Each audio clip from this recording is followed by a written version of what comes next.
18h heure Alger. Madame, Messieurs, bonsoir. Soyez les bienvenus dans ce flash de l'information.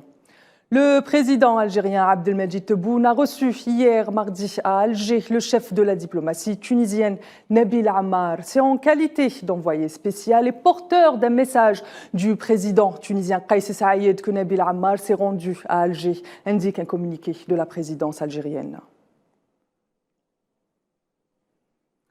L'ambassadeur d'Algérie au Caire et délégué permanent auprès de la Ligue des États arabes, Abdelhamid Chebira, a été reçu par le ministre des Affaires étrangères de la République arabe d'Égypte. Abdelhamid Chebira était porteur d'une lettre manuscrite du président algérien Abdelmadjid Tebboune adressée à son homologue égyptien Abdel Fattah al-Sisi. Coup d'envoi donc aujourd'hui de la réunion des chefs d'état-major au niveau de la CEDEAO à Accra au Ghana. La rencontre a débuté ce matin à 9h heure locale et devrait se poursuivre jusqu'à demain vendredi.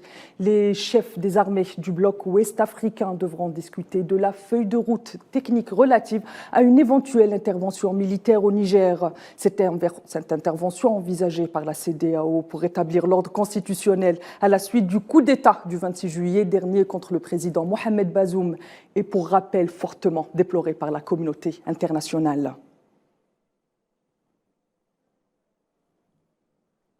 Nouveau drame de migrants en Afrique. Plus de 60 personnes sont présumées mortes au large des côtes capverdiennes. Une pirogue partie des côtes sénégalaises en juillet dernier a été retrouvée au large du Cap-Vert, indique l'Organisation internationale pour les migrations, précisant que l'embarcation a été repérée lundi dans l'Atlantique à environ 150 miles nautiques, soit 177 kilomètres de l'île capverdienne de Sal par un navire de pêche espagnol.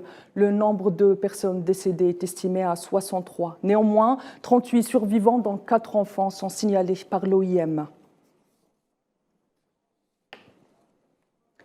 Et la barbarie sioniste se poursuit à l'encontre du peuple palestinien. Nouvelle escalade des forces sionistes en Cisjordanie occupée. L'armée de l'occupant sioniste a occupé une nouvelle incursion à Jenin, faisant un martyr et 2 blessés, indique le ministère palestinien de la Santé, précisant que Mustafa Al-Qastouni, 32 ans, a été tué par des balles dans la tête et la poitrine et l'abdomen. Par ailleurs, des balles de l'occupant sioniste ont aussi touché une femme de 34 ans au niveau de l'abdomen et de la poitrine.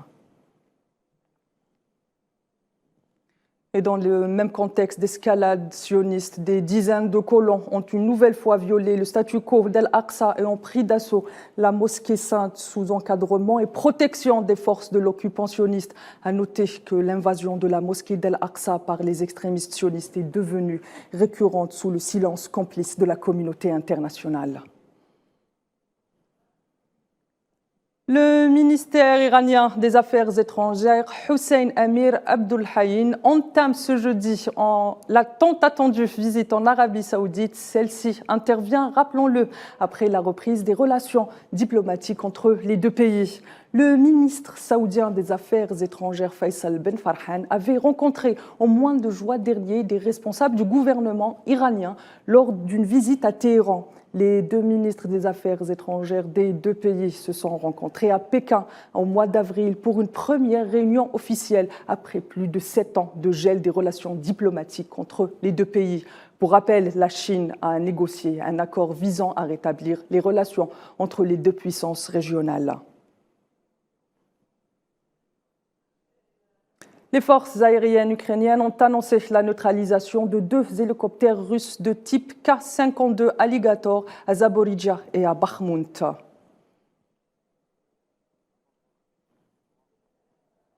Madame, Monsieur, c'est la fin de ce flash de l'information. Je vous donne rendez-vous à 19h pour le journal de la rédaction. À tout à l'heure.